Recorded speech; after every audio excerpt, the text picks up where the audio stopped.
Panorama group, जो सोचता है वो करता है। आपके अपने सपनों का आशियाना। नमस्कार, मेरा नाम ज्ञानेश्वर है और आपने देखना शुरू किया है लाइव सिटी। मेरे साथ रोज की तरह दिल्ली से जुड़ रहे हैं देश के जाने माने सीनियर जर्नलिस्ट अजीत द्विवेदी जी। अजीत जी, बिहार ने फिर से यह स्थापित किया कि बिहार में जात ही भगवान है, जाति ही ब्रह्मा विष्णु महेश हैं। कहने के लिए हम सभी सनातनी हैं, लेकिन हम भगवान में भी जाति तलाश लेते हैं। और यदि बिहार में राजनीति करनी है, बिहार में सत्ता प्राप्त करना है, तो पहले अपनी जाति को पकड़िए और फिर राजनीति में उस रफ्तार से आगे बढ़िए जिस रफ्तार से रॉकेट भी नहीं उड़ता है। देखिए, पटना का गांधी मैदान 13 अप्रैल को इस बात का इतिहास बना कि कैसे तांती तत्वा समाज आरक्षण से वंचित किए जाने के बाद उठ खड़ा हुआ और सुबह से ही लोगों का जो रेला लगा। अब तो यह बात कही जाने लगी है कि नरेंद्र मोदी जब प्रधानमंत्री बनने के लिए पूरे देश में घूम रहे थे, 2013 में जब पटना आए थे, गांधी मैदान में उन्होंने भाषण किया था और भाषण के दौरान ही बम फटे थे, कई लोगों की मौत हो गई थी। उसके बाद पान समाज की सबसे बड़ी रैली हुई है, पान महारैली। जो लोग कल सुबह संजय गांधी जैविक उद्यान सुबह हवाखोरी करने गए थे, सैर करने गए थे, उन्हें दिखा कि वहां भी तांती ततवा लोग ही भरे पड़े हैं। और जो प्रबुद्ध लोग थे, उन्होंने पूछा, आप यहाँ क्यों आए हैं? उन्होंने अपने नेता का नाम बताया। मतलब कोई कंफ्यूजन नहीं था, भारे पर लाए गए लोग नहीं थे, उन्हें जागृत कर दिया गया। और देखिए, मतलब क्या रणनीति। प्रशांत किशोर की बात हम लोग लगातार कर ही रहे हैं कि कहां चूक हो गई। IP Gupta, engineer IP Gupta एक राजमिस्त्री के बेटे हैं। मेरे पास जब से उन्होंने आना शुरू किया, हवाई चप्पल में आते थे, ऐसे भी आज भी पैदल चले आते हैं। अब कहां से हेलीकॉप्टर के लिए पैसा उन्होंने लाया, क्या किया नहीं किया मुझे नहीं पता। उद्यम है, मुंबई में कुछ कल कारखाने भी हैं, तो जागृत तो उन्होंने कर दिया। और ऐसी जागृति पैदा की कि प्रशांत किशोर की रणनीति पर भी सवाल, और लोग कहने लगे प्रशांत किशोर को इंजीनियर आईपी गुप्ता से कुछ सीखना चाहिए। प्रशांत किशोर प्रशासन को दोष दे रहे थे और आईपी गुप्ता प्रशासन को धन्यवाद दे रहे थे। और क्यों धन्यवाद दे रहे थे? उनकी अपनी रणनीति। सुबह 5 बजे से नो एंट्री लागू होता है। 5 बजे के पहले ही रात को 11 बजे खुल जाता है। 11 बजे से सुबह 5 बजे के बीच ही आईपी गुप्ता ने इतने लोगों को पटना में जमा कर दिया। तो मुझे याद आया कि वामपंथियों का जब कभी कोई सम्मेलन गांधी मैदान में होता है, तो ऐसे ही लोग, और लोग सत्तू प्याज चूरा सत्तू लेकर आए थे, यह भी नहीं कि उन्हें कुछ उम्मीद थी कि यहां कुछ मिलेगा।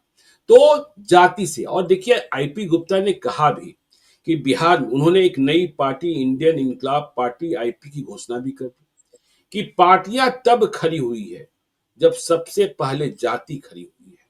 उदाहरण दिया जीतन राम मांझी का, उदाहरण दिया लालू यादव का, उदाहरण दिया नीतीश कुमार का, उदाहरण दिया उपेंद्र कुशवाहा का, उदाहरण दिया मुकेश सहनी का, और सच में उनके साथ। तो आईपी गुप्ता की यह सफलता, यह फिर से साबित कर रहा है कि बिहार में जाति ही सब कुछ है। यदि आप विकास की बातें करेंगे तो अभी आपको लंबे समय तक लोग कैसे खुशहाल हो जाएं, लोग बिहार का रोड मैप कैसे तैयार हो, यह राजनीति अभी नहीं चलनी है। कई लोगों ने तो यह कहना शुरू किया कि यदि प्रशांत किशोर बिहार की बेहतरी की बात न करके यदि वह ब्राह्मणों की बात कर लेते, साथ में भूमियारों को जोड़ लेते, अन्य सवर्ण जातियों को जोड़ लेते, तो वह अब तक बड़ी ताकत बन गए होते।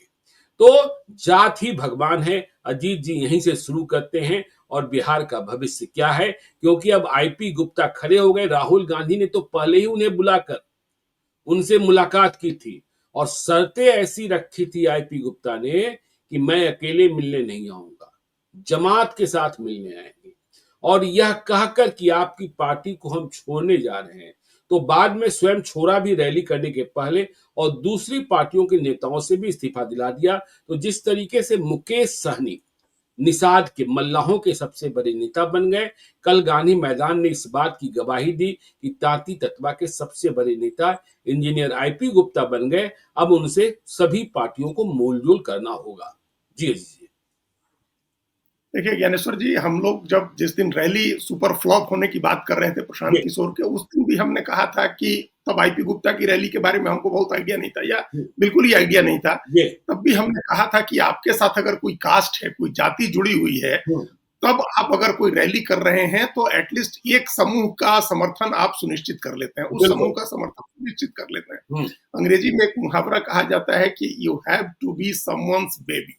बिल्कुल आपको किसी न किसी एक का बच्चा होना होता है, नहीं तो राह पड़े लावारिस बच्चे को सब प्यार करते हैं, सब उसका माथा सहला देंगे, उसको उसका लालन पालन कोई नहीं करता है। बिल्कुल लेकिन अगर गरीब आदमी का भी बच्चा है, साधन कम भी है, तब भी वो उसका लालन पालन करेगा क्योंकि वो उसका बच्चा है। जी तो आप किसके बच्चे हैं? You have to be someone's baby. आपको किसी न किसी का बच्चा होना होगा, तब आपका लालन पालन होगा, भरण पोषण होगा। अच्छा हो खराब हो ये अलग बात है, जी नहीं तो प्यार आपको सब कर देंगे, सब आपका माथा सहला देंगे, आप सुंदर हैं, आप तेज हैं, ये सब भी कह देंगे, लेकिन कोई ओन नहीं करेगा आप। जी एक जो ओन करना होता है, एक मतलब सेंस ऑफ ऑनरशिप जो होती है, वो सेंस ऑफ ऑनरशिप कैसे जुड़ेगी? आप शांत किशोर की पार्टी की हम लोग बात कर रहे हैं, उसके साथ क्या सेंस ऑफ ऑनरशिप है?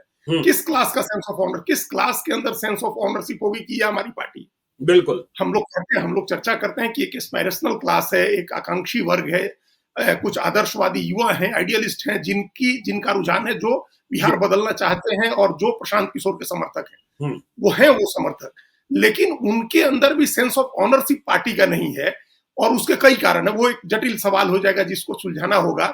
बिल्कुल इसमें इस पार्टी में भले छोटी पार्टी है, लेकिन यहाँ एक ऑनर सेंस ऑफ ऑनरशिप है कि अगर पान समाज की रैली है, तांती तत्मा की रैली है, तो कहीं का भी तांती तत्मा होगा, वो अपने को इससे जुड़ा हुआ महसूस करे। जी ये जातिवाद की भी परिभाषा इसी के साथ यही है। हम लोग जब पॉलिटिकल साइंस से ऑनर्स या एमए में पढ़ाई कर रहे थे, तो जातिवाद की परिभाषा में यही लिखा हुआ है कि बिल्कुल कोई प्रत्यक्ष जुड़ाव होने के बावजूद अगर आप कोई लगाव महसूस करते हैं, जी तो यहाँ किसका प्रत्यक्ष जुड़ाव नहीं होगा, वो भी लगाव महसूस कर रहा होगा कि चलो तांती तत्मा की भलाई के लिए किसी ने तो बीड़ा उठाया, कोई तो आगे आया, कोई तो पहल कर रहा है। तो वो जो एक सेंस होता है जुड़ाव का, एक ऑनरशिप का, वो सेंस है सबसे पहले तो ये जो हमको समझ में आई। क्योंकि हम लोग जातिवाद को कई तरह से, हम लोग अपने साधारण विद्यार्थी की तरह रजनी कोठारी को पढ़ते हुए, पॉलिटिकल साइंस के दूसरे थ्योरीज को पढ़ते हुए और व्यवहारिक राजनीति का अनुभव देखते हुए पिछले 30-35 साल का जो समझा है, उसका यही निचोड़ है कि जो आईपी गुप्ता ने दिखाया। आईपी गुप्ता ने एक समाज को एड्रेस किया, एक समुदाय को, एक जाति को एड्रेस किया, और उसमें उन्होंने उनके हितों की बात की। देखिए, इसमें दो बातें बहुत प्रत्यक्ष जुड़ी हुई हैं। एक तो जो कास्ट की आइडेंटिटी है, जो जातीय अस्मिता की बात है वो, और दूसरा उस आरक्षण का मामला जुड़ा हुआ है। आरक्षण आज भी हम लोगों के यहाँ सबसे भावनात्मक मुद्दा है। किसी को भी जोड़ने के लिए, तमाम लोगों को जोड़ने के लिए आरक्षण एक भावनात्मक मुद्दा है। उस भावनात्मक मुद्दे पर भारतीय जनता पार्टी 2015 का विधानसभा चुनाव आ रही है बिहार में, और अभी इस बार भी आरक्षण ही एक बड़ा मुद्दा था। लोकसभा चुनाव में जो भारतीय जनता पार्टी की सीटें कम हुई और इंडिया ब्लॉक की सीटें बढ़ी, तो उसके पीछे आरक्षण एक बड़ा मुद्दा था। बिल्कुल। तो आरक्षण एक ऐसी चीज है जिससे अब कोई भी वर्ग वंचित नहीं है ज्ञानेश्वर जी, अब कोई नहीं है। जो लोग पहले मेरिट की दुहाई देते थे, अगली जाति के सवर्ण लोग जो मेरिट कहते थे, वो भी आगे बढ़ के उन लोगों ने भी आरक्षण लिया। बिल्कुल, 10% आरक्षण मिला ईडब्ल्यूएस के कोटे में 10% का आरक्षण मिला। और हमको कई बार ये सवाल पूछे कि अगर आप मानते हैं कि आरक्षण से मेरिट दबता है और मेरिट है आपके अंदर, तो आपको नहीं लेना चाहिए था आरक्षण। बिल्कुल, लेकिन आपने आरक्षण लिया, और उसमें भी अब कई बार तो ये भी दिखता है कि ईडब्ल्यूएस का कट ऑफ कम होता है, ओबीसी का कट ऑफ ज्यादा होता है। जी, तो इसका मतलब तो मेरिट वाली तो बात ही खत्म हो गई, और हिंदुस्तान का 100% वर्ग जो है अब आरक्षण ले रहा है किसी न किसी रूप में। बिल्कुल। तो अब आरक्षण के अंदर दूसरी बहस चल रही है। मतलब अब आरक्षण खाली दिलाने की बहस नहीं है, अब आरक्षण बढ़ाने की बहस है, और आरक्षण के अंदर मतलब रिजर्वेशन के अंदर मोबिलिटी की बात है। बिल्कुल, मतलब रिजर्वेशन के अंदर जो और डायनेमिज्म लाने की बात है, जो अभी अहमदाबाद के कांग्रेस अधिवेशन में बाकायदा एक प्रस्ताव पास हुआ जिसमें कहा गया एससी एसटी का वर्गीकरण करेंगे और आबादी के अनुपात में आरक्षण देंगे। तो अब दो बातें हो रही हैं। एक मतलब तीन बातें कर सकते हैं। पहला तो यह है कि आरक्षण बढ़ाई जाए, जो 50% की सीमा है उसको खत्म किया जाए, आरक्षण बढ़ाया जाए। राहुल गांधी है कि हम देखिए जो दीवार है उसको तोड़ देंगे। उसको तोड़ देंगे। हाँ, जी, और तोड़ दिया था कई स्टेट्स ने। अब 2 स्टेट तो और कांग्रेस शासित हैं, जो पहले 3 स्टेट्स का हम लोग जानते हैं। हुँ, एक स्टेट में लागू है तमिलनाडु में, जी, छत्तीसगढ़, बिहार और झारखंड ने बढ़ाया हुआ है आरक्षण 75%, 77% किया हुआ है, जिसको रोका है कोर्ट ने। बिल्कुल, और अब तेलंगाना भी ने भी बढ़ा दिया, और कर्नाटक में 17 तारीख को कैबिनेट में अडॉप्ट होने जा रहा है ये जी, जाति गणना आई है, वहां भी आरक्षण बढ़ा करके 75% आरक्षण करना है, हुँ, माइनस ईडब्ल्यूएस। जी, ईडब्ल्यूएस जोड़ेंगे तो 85% आरक्षण कर रहे हैं कर्नाटक में। तो अब ये प्रक्रिया, ये इसकी गाड़ी खुल चुकी है, तो इसको पहुंचना ही है मुकाम तक, ये आरक्षण बिल्कुल, बढ़ाया ही जाना है, बिल्कुल, इसमें कोई संदेह नहीं है। दूसरी बात, आरक्षण की सीमा बढ़ाने के बाद उसकी मोबिलिटी की बात, मतलब उसके वर्गीकरण की बात है जी, कि उसके अंदर जो ज्यादा कमजोर है उसको आरक्षण दिया जाए। हुँ, और तीसरी बात मोबिलिटी की है। हुँ, मोबिलिटी ये कि जो अगड़ा है वो, उसको ईडब्ल्यूएस में आरक्षण चाहिए। जो पिछड़ों में दबंग जाति है, मझोली जाति जिसको कहते हैं, उनको पिछड़ों में, अति पिछड़ों के आरक्षण में आरक्षण चाहिए है। बिल्कुल, और जो अत्यंत पिछड़े हैं उनको एससी कैटेगरी में जाकर के आरक्षण चाहिए है। बिल्कुल, कई दलित जातियां हैं जिनको अनुसूचित जनजातियों में जाकर के, एससी जी, एसटी कैटेगरी में बिल्कुल, जाकर के बिल्कुल, आरक्षण चाहिए है। बिल्कुल, बिल्कुल, तो आईपी गुप्ता ने जो बात, जो ताती ततमा का मामला उठाया, वो ये है कि पिछड़ी जाति से हमको एससी में, मतलब नहीं, शेड्यूल्ड अति कास्ट पिछड़ी में जाति से। अनुसूचित जाति का आरक्षण। नीतीश कुमार ने एससी में रखा था, शामिल कर लिया हाँ, था, लेकिन बिल्कुल। कई सालों के बाद सुप्रीम कोर्ट का फैसला आया और उन्हें वापस ईबीसी में भेज दिया गया। यही फसाद का जड़ है और यही मौका मिल गया आईपी गुप्ता को नेता बनने का। और देख ही रहे मुकेश सहनी भी इसी लड़ाई को लड़ रहे हैं ना, कि हाँ, नहीं बिल्कुल हमें यही लड़ाई ईबीसी है में नहीं, हाँ, हमें ईबीसी में नहीं, हमें एससी में शामिल होना है। एससी में डाली। हाँ, जी, तो ये सभी पार्टियां, जैसे हम लोगों ने देखा नहीं अभी कैसे इतनी लड़ाई महाराष्ट्र में हुई कि मराठे भी चाह रहे हैं कि हमको आरक्षण चाहिए है, और उसमें भी बिल्कुल। कितनी सब कैटेगरीज बनाई जा रही है। हुँ, तो चूंकि एक नियम ये है, अब उसमें पता नहीं क्या ग्राउंड सुप्रीम कोर्ट ने उसमें दिया, लेकिन शायद ये नियम है कि एससी जो है उसकी जी, लिस्ट को स्टेट गवर्नमेंट नहीं ऑल्टर कर सकती है, मॉडिफाई बिल्कुल। नहीं कर सकती, जी, वो भारत सरकार को करना है। हुँ, तो उसके लिए दबाव बना रहे हैं, और ये दबाव ऐसा बनाया, उन्होंने ऐसी ताकत दिखाई कि ये दबाव भारत सरकार जो है, वो भी केंद्र सरकार, मतलब भारतीय जनता पार्टी की केंद्र सरकार ने भी महसूस किया होगा, और पटना में नीतीश कुमार ने भी, उनकी सरकार ने भी इस बात को महसूस किया बिल्कुल, होगा, जो दबाव उन्होंने 13 तारीख की रैली से बनाया है। जी, तो इसमें दो इमोशनल चीजें जुड़ गई। एक तो कास्ट की आइडेंटिटी का मुद्दा है। हुँ, कास्ट की आइडेंटिटी के साथ उसको हम लोग अभी इसके बाद चर्चा करेंगे। पहले दो, कास्ट की आइडेंटिटी कैसे बिल्कुल। इंपॉर्टेंट है इस तरह की भीड़ जुटाने के लिए, राजनीतिक माहौल बनाने के लिए, और दूसरा आरक्षण का भावनात्मक मुद्दा जुड़ गया। अब ये इन जातियों को लग रहा है कि जो ईबीसी में या ओबीसी में जो जातियां हैं, उनको लग रहा है कि इस कैटेगरी की जो मजबूत जातियां हैं, हम जी, उनके साथ कम्पीट नहीं कर पा रहे हैं, बिल्कुल। और आरक्षण का सारा लाभ उनको मिल जा रहा है। तो ये हुँ, लड़ाई दो लेवल पर लड़ी जा सकती थी, मतलब इस आरक्षण में वर्गीकरण आप मांग सकते थे जी, कि बिल्कुल। इसमें हम कमजोर हैं, हमको अलग से आरक्षण दीजिए। हुँ, लेकिन सबको पता है कि ओबीसी का आरक्षण यादव है, कोयरी है, कुर्मी है, ये जो मजबूत जातियां हैं, इनको मिल जाती है। जी, जो इसमें कमजोर जातियां हैं वो कम्पीट नहीं कर पाती हैं।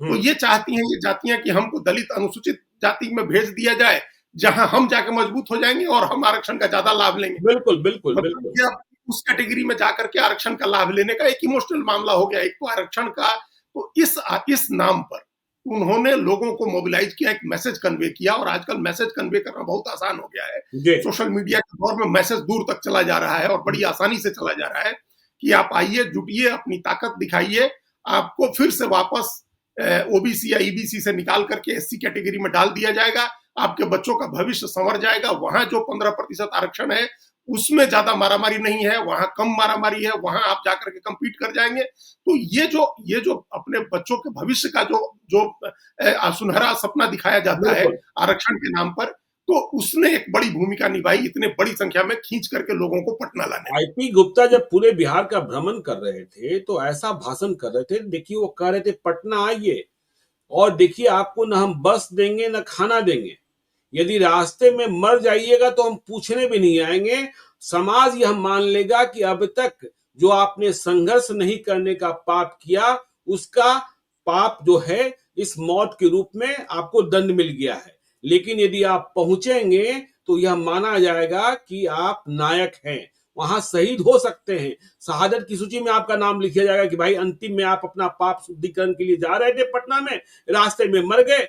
और देखिए कल रैली में तमाम, आजकल तो इतने चैनल्स हो गए हैं, लोग कोशिश करते ही रहते हैं यह पूछने की कि भाई आप किसको देखने आए हैं, आपको कौन लेकर आया है। कोई भी यह कंफ्यूज करने वाली स्थिति में नहीं था। सब कह रहा था भाई हम ताती ततमा हैं, पान लेने मतलब अपना आरक्षण वापस लेने आए हैं, हमारा नेता आईपी गुप्ता है। हाँ, तो वो वही एक तो इस भावनात्मक मुद्दे के साथ उन्होंने जोड़ दिया। जी। भाषण देकर के उन्होंने इस रैली को उस समाज के अपलिफ्टमेंट के सबसे बड़े प्रयास, उस समाज की आजादी के प्रयास से जोड़ दिया। आप जी। लोग इसको ऐसे कह सकते हैं। हुँ, और इसीलिए उन्होंने नायकत्व और शहादत और इन सब चीजों का जिक्र किया। हुँ। तो इसको उन्होंने जोड़ा एक भावनात्मक मुद्दे को पटना उनके पहुंचने भविष्य की से, जिद उनकी देखिए आजादी दीदी, से। पटना पहुंचने की जिद देखिए। परसों रात को कई जिलों में आंधी तूफान था और जब ये पटना पहुंचने वाले रास्तों में ये पान समाज के लोग थे, ताती ततबा थे, तो कहीं पेड़ गिरे हुए थे, कहीं रास्ते में अवरोध था। तो ये जो लोग आ रहे थे ये स्वयं अपनी बसों से, अपनी गाड़ियों से उतरकर पेड़ को वापस हटा रहे थे और रास्ते को साफ कर रहे थे। ये जिद थी। हाँ, तो वैसे भी ये कामकाजी समाज है, मजदूर समाज है, उनको अपना काम खुद करने की आदत है। वो कोई वैसे वर्ग से नहीं आ रहे, कोई सुविधा संपन्न, साधन संपन्न उस वर्ग से नहीं आ रहे हैं। हम्म, ये इनकी एक बड़ी ताकत थी ना। इसी ताकत को तो अपनी लड़ाई में इस्तेमाल किया है उन्होंने, आईपी गुप्ता ने। जी, ये जो इनकी ताकत है, ये जो इनका स्ट्रेंथ है, और एक एक सपना है। अभी तक आपने जिस भी समाज का अपलिफ्टमेंट हो जाता है एक लेवल से ऊपर, उसको फिर इस तरह से मोटिवेट करना, उसको इस तरह से मोबिलाइज करना मुश्किल हो जाता है। अब बिल्कुल ज्ञानेश्वर जी, लालू यादव यादव समाज को इस तरह से नहीं मोबिलाइज कर सकते हैं, नहीं कर सकते। जी, या नीतीश कुमार कोई कुर्मी समाज को इस तरह से नहीं मोबिलाइज कर हम्म, सकते हैं। जब एक हम्म, समय आपने कर दिया, वो समय था। लेकिन अब जब एक लंबे अरसे के बाद, 3 दशक 4 दशक में जब अपलिफ्टमेंट हो गया, आपकी सामाजिक आर्थिक स्थिति, फाइनेंशियल स्थिति आपकी बेहतर हो गई, तब आप इस तरह से नहीं मोबिलाइज होंगे। क्योंकि बिल्कुल। अब आप मानते हैं कि इतने स्ट्रेंथन आप हो गए हैं कि हम्म, आप अपना अधिकार ले सकते हैं किसी भी तरीके से। जी, ये वर्ग ऐसा है जिसका अपलिफ्टमेंट नहीं हुआ है, जिसने अभी अभी लड़ाई ही नहीं लड़ी थी। और ये बिल्कुल पहली बार ऐसा पहला मौका मिला कि किसी ने इनको ललकारा अपनी स्ट्रेंथ दिखाने के लिए, तो ये आए अपनी ताकत दिखाने के लिए। ये पहला मौका था और ये अभी होता रहेगा जब तक कि इस वर्ग को, जो दूसरी बात हम कर, दूसरा बिल्कुल। पक्ष हमारी बात का था, हम्म, आरक्षण के अलावा, भावनात्मक मुद्दे के अलावा, जो हमने आइडेंटिटी की बात की थी, कास्ट जी, की आइडेंटिटी, हम्म, वो अल्टीमेटली पॉलिटिकल पावर स्ट्रक्चर में अपनी हिस्सेदारी से जुड़ा हुआ होता है। जी, तो वो जब ये हो गया, एक तो आरक्षण आपको चाहिए है, हम्म, और दूसरा ये आप ताकत दिखा करके जो राजनीति का, जो सत्ता का ढांचा है, जो उसमें आप प्रवेश कर सकते हैं, उसमें आपको जगह मिल सकती है। बिल्कुल तो ये इसी आधार पर तमाम जातियों की राजनीति हो रही है। तमाम जातियों पर आधारित जो पार्टियां हैं, उनकी राजनीति चल रही है। उनके नेता इतने बड़े नेता बने हैं, इसी आधार पर बने हैं कि हम आपको सत्ता की संरचना में का अभिन्न हिस्सा बनाएंगे। हम आपको उसमें हिस्सा दिलाएंगे जिस दरवाजे के बाहर, जिस लौह द्वार के पर खड़े होकर के आप अभी तक दस्तक देने की हिम्मत नहीं कर सकते थे, जी। हम वो दरवाजा आपके लिए खोल देंगे, हम एंट्री करा देंगे उस दरवाजे के अंदर। इसका आशय तो ये हुआ कि अब बार्गेन करेंगे आईपी गुप्ता। जिस तरीके से मुकेश सहनी और उपेंद्र कुशवाहा जातियों के नायक हैं और बीजेपी को भी सम्राट चौधरी को स्वीकार करना भी पड़ा। राहुल गांधी ने मुलाकात की ही थी और पटना की रैली के बाद आईपी गुप्ता अब तो मोलजोल करेंगे, भैया सत्ता में हिस्सेदारी चाहिए, आरक्षण चाहिए, हैं? और नहीं तो फिर नीतीश कुमार के खिलाफ गुस्सा भड़का देंगे, बीजेपी के खिलाफ गुस्सा भड़का देंगे। अब तो उस स्थिति में आ गई है। हाँ, हाँ, बिल्कुल। तो यही मकसद होता है, अपनी ताकत दिखा के आप क्या हासिल करना चाहते हैं। जी, आपने ताकत दिखाई, तो उस ताकत के दम पर तो कोर्ट आपका ताकत आपकी देख के तो आपको कोई अधिकार नहीं देने जा रहा है ना। बिल्कुल। कोर्ट में तो कानूनी प्रक्रिया से हिसाब, मतलब जी, कोई भी बात होगी तो कानूनी प्रक्रिया के हिसाब से होगी, और वहां इस बात का असर नहीं पड़ेगा कि आपने गांधी मैदान में 2 लाख या 5 लाख लोग इकट्ठा कर दिए। तो इसका मतलब राजनीतिक दबाव बनाना ही है। आप स्ट्रेंथ दिखा करके, जो राजनीतिक ताकत है, जो सत्ता में बैठे लोग हैं, उनको आपने उनको एक मैसेज दिया है कि अब आप हमारी बात सुनिए, नहीं तो हम आपको राजनीतिक नुकसान पहुंचाने की स्थिति में है। बिल्कुल। समाज को हमने जागृत कर दिया है, समाज खड़ा हो गया है, और ये समाज का स्ट्रेंथ है। और मुकेश लगे सहनी हुए वही समाज तो को उदाहरण भी है। स्ट्रेंथ दिखानी होती मुकेश सहनी तो लेटेस्ट एग्जाम्पल है ना। है। बिल्कुल। हाँ, तो उनकी जो मांग है, उनकी जो डिमांड है, वो उनको अभी वो मंत्री होते, भारत जी, सरकार में बिल्कुल मंत्री होते, बिल्कुल। अगर वो बिना अपना जो एक सैद्धांतिक उनकी जो मांग है, जी, अगर उस सैद्धांतिक मांग को छोड़ देते हम्म, और फिर सिर्फ सीटों पर के बंटवारे की बात करते, तो लोकसभा की सीट लेकर के वो भी मंत्री होते। जैसे आज बिल्कुल। जीतन राम मांझी हैं मंत्री, जी, एक एमपी हैं और मंत्री हैं, हम्म, और वो भी होते।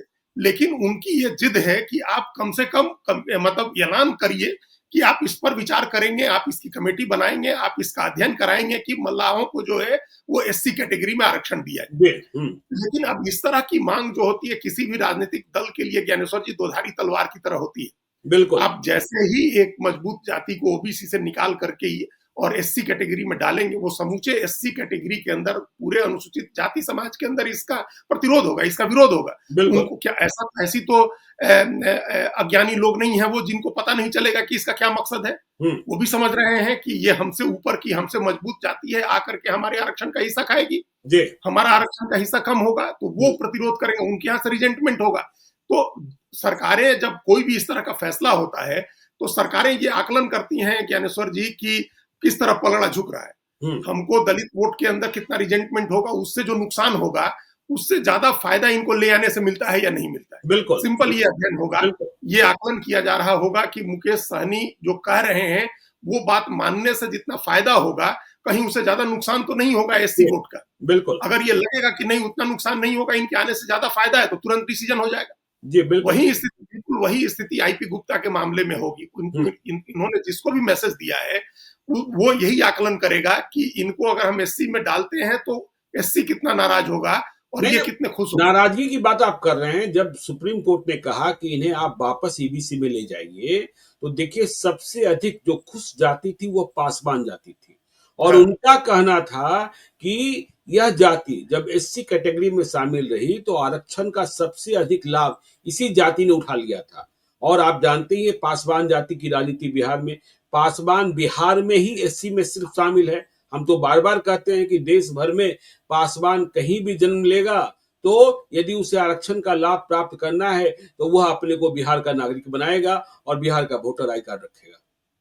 बिल्कुल बिल्कुल, आप ठीक कहते हैं। तो उनको ये दिक्कत थी, अब वो जब ये निकल गए तो उनका लाभ है वहां। अगर यही बात अगर क्लियर कर दी जाए, जैसे अभी हमने देखा कल कर्नाटक का जो जाति गणना आई है उसमें तमाम कैटेगरीज बना दी गई हैं, 1A 1B 2A 2B, अलग अलग जातियों को अलग अलग समूहों में रखा गया है और उसके हिसाब से उनके लिए आरक्षण का प्रावधान किया गया है सबके लिए। अगर सब कैटेगराइजेशन हो जाए और जो आरक्षण दिया जा रहा है, अभी मान लीजिए कि 15% या 16%, एससी का जो भी अभी आरक्षण दिया जा रहा है उस आरक्षण में 15% का आरक्षण है, 7.5% एससी का है। तो मान लीजिए 15% आरक्षण में से ये सुनिश्चित कर दिया जाए कि ये पासवान के लिए 5% का ही आरक्षण होगा और बाकी आरक्षण 10% आरक्षण अन्य दलित जातियों के लिए होगा, तो कई मामले अपने आप सुलझ जाएंगे। ये और समाज में जो अभी असमानता है, जो विषमताएं हैं, ये विषमताएं भी काफी हद तक दूर हो जाएंगी। फिर ये सुप्रीम कोर्ट के फैसले के बाद पार्टियों ने इस दिशा में पहल शुरू कर दी है। तो यही जब अब आईपी गुप्ता की जो मांग है उस मांग पर भी जब पार्टियां विचार करेंगी तो इसी नजरिए से विचार होगा राजनीतिक। अब हम लोग उसके राजनीति की बात करें, उसके राजनीतिक पहलू की, तो इसी आधार पर विचार होगा कि इनको इनसे ज्यादा फायदा लेना है या इनको इंक्लूड करने से दलित समाज इतना नाराज होगा कि ज्यादा नुकसान हो जाएगा। उसके आकलन के बाद ही कोई डिसीजन करेगा। बिल्कुल। तो अभी हमको तुरंत ये इतना सेंसिटिव मामला है कि इसकी संभावना, इसकी गुंजाइश थोड़ी कम दिख रही है कि वो कोई पार्टी आगे बढ़ के इस बात को ओन कर ले। अब इसको इस ताकत को, जो नई ताकत हासिल हुई है आईपी गुप्ता, उसको किस तरह से अपनी राजनीतिक पूंजी में कन्वर्ट करते हैं, कैसे पॉलिटिकल कैपिटल में कन्वर्ट करते हैं। एक तो उन्होंने लोगों की भीड़ जुटाई, लोगों के वो उस तांती तत्मा समाज के नेता हो गए, उनके अंदर एक जागृति भी पैदा कर दी। लेकिन इसको आप राजनीतिक ताकत कैसे बनाइएगा, राजनीतिक पूंजी कैसे बनाइएगा, मतलब सीटें कैसे जीतेंगे। हाँ, अब इतना तो तय है ना कि आप अकेले लड़के चुनाव नहीं जीत सकते। बिल्कुल। और चुनाव अगर किसी को आप हरवाते भी हैं तब भी उससे अभी तुरंत कुछ आपको हासिल नहीं होगा। तो देखने की बात यह है, इसमें इंपॉर्टेंट बात यह है कि अपनी इस ताकत को किसके साथ जोड़ करके और आईपी गुप्ता कुछ राजनीतिक लाभ लेते हैं। बिल्कुल। किसके साथ अपने को जोड़ते हैं, किसके साथ जुड़ने से उनको ज्यादा लाभ है। उनको यह है कि उनकी संख्या बढ़ेगी, उनके 2, 4, 5, 10 लोग चुनाव जीत करके आएंगे जो विधानसभा में खड़े होकर के अपनी बात कहेंगे। ये बहुत जरूरी होता है कि आप विधानसभा के पटल पर, सदन में खड़े होकर के अपनी बात कहें, वहां की बात ज्यादा सुनी जाती है। आप लॉ मेकर बन जाते हैं तो आपको बहुत सारी चीजों का प्रिविलेज हासिल हो जाता है, आप बहुत सारी चीजों के लिए अपने समाज का भला करने के लिए काम कर सकते हैं। तो वो स्ट्रेटजी है इनकी, या अभी और लड़ने की स्ट्रेटजी है कि अभी और लड़ना ही है। नहीं, या ये लड़ेंगे तो स्ट्रेटजी? लड़ेंगे तो लड़ेंगे ही। और देखिए, जब कल रैली चल रही थी या फिर रैली खत्म हुई, तो एनडीए के नेता भी बहुत परेशान थे। आखिर कितने लोग हैं, कैसे लाए गए हैं, खुद लोग चल कर आए हैं कि उन्हें मंगवाया गया है, पैसों से तो लोग नहीं लाए गए हैं। मतलब उन्हें परेशानी है, क्योंकि उन्हें पता था कि आईपी गुप्ता पहले कांग्रेस में थे, राहुल गांधी से मिल चुके हैं और फिर इस्तीफा दिया है। तो मतलब उन्होंने अपने दरवाजे दोनों ओर के लिए खोल रखे हैं। तो मतलब बार्गेनिंग कैपेसिटी। और आईपी गुप्ता जब जिलों में घूम रहे थे, तो वह तांती तत्मा को कह रहे थे, तुम अपने उम्मीदवार खड़े करो, न जीतो लेकिन हरवा दो, ताकत दिखा दो। तो अब यह बात तो हो गई कि सीटों की बात तो होगी।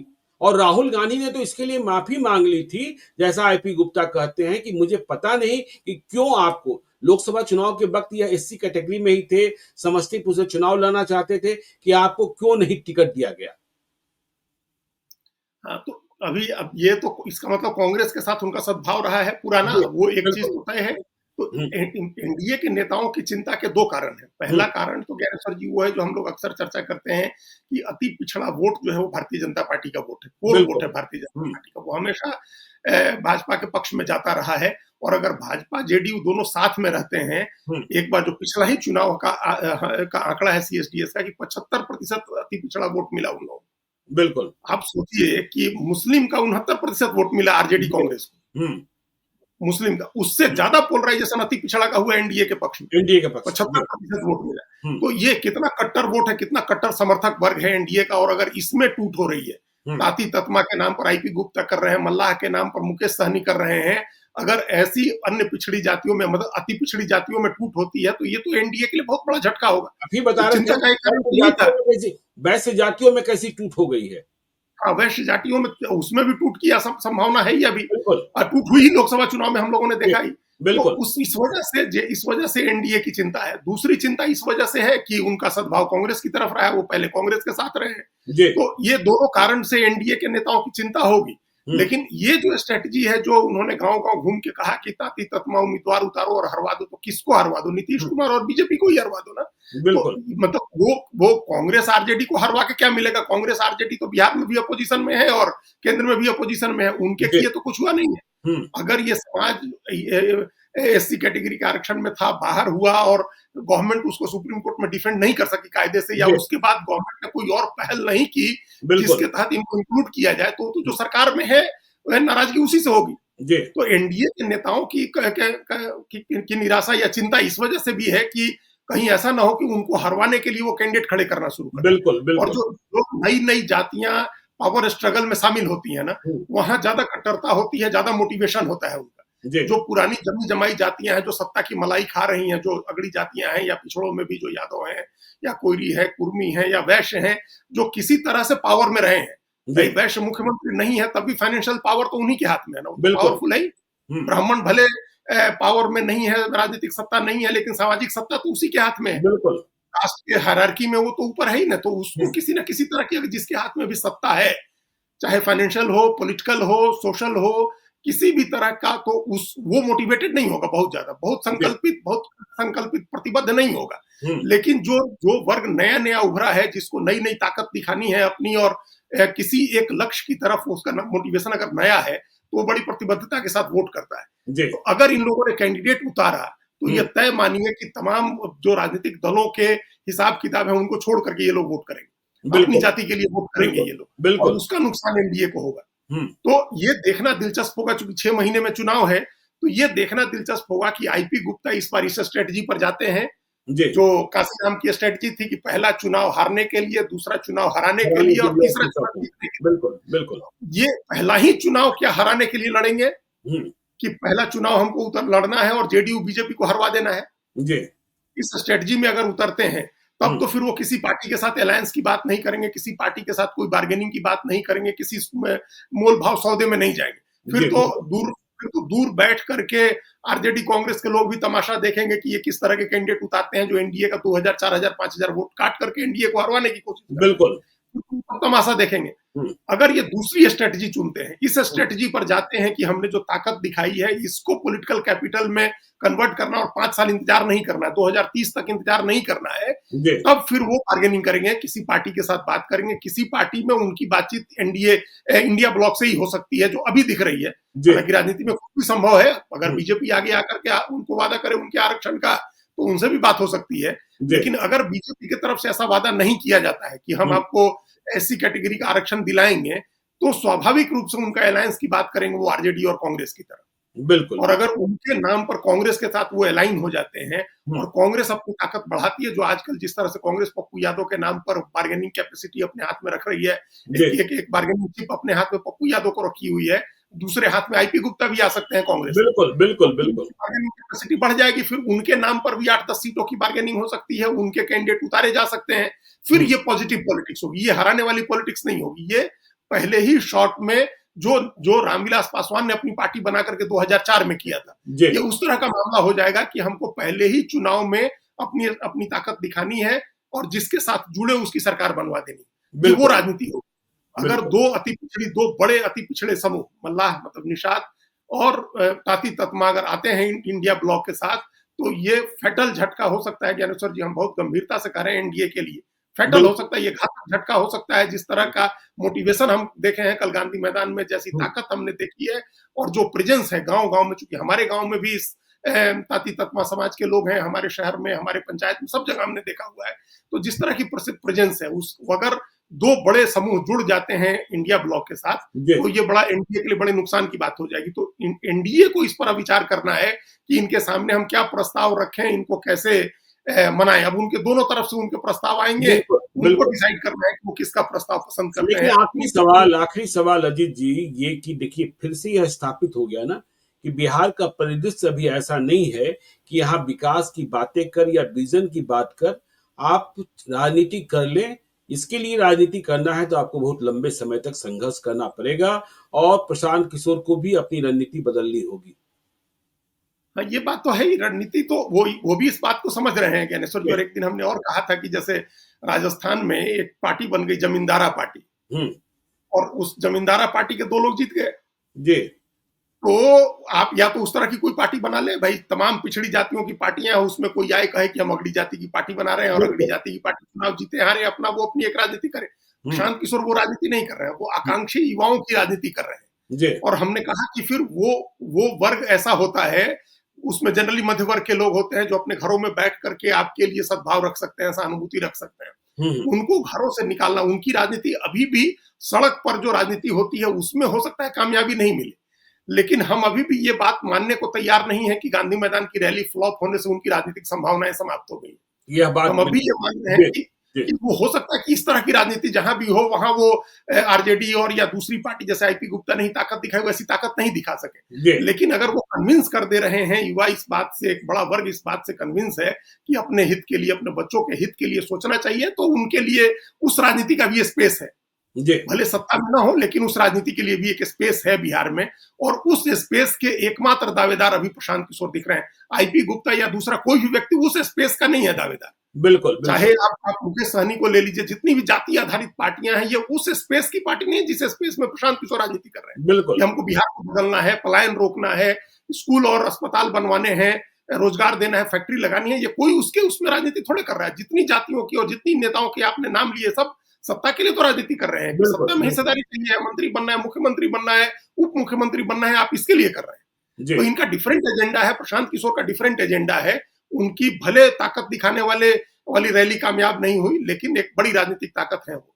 चलिए, तो देखिए बिहार की सियासत में भी बहुत उठापटक है और इंजीनियर आईपी गुप्ता यदि इंडिया ब्लॉक की ओर गए तो एनडीए को सोचना होगा। यदि आईपी गुप्ता और मुकेश सहनी दोनों रह गए इंडिया ब्लॉक की तरफ, फिर क्या होगा, इसका आकलन भी करना होगा। तो हम बताते रहेंगे बिहार की हलचल क्या है। आप देखते रहिए लाइव सिटीज को। यदि अब तक आपने हमारे यूट्यूब चैनल लाइव सिटीज को सब्सक्राइब नहीं किया है तो जरूर कर लीजिएगा, और यदि इस वीडियो को आप फेसबुक पेज के माध्यम से तो पेज को लाइक कीजिएगा। हैंडल एक्स पर भी हमें फॉलो कीजिए। धन्यवाद।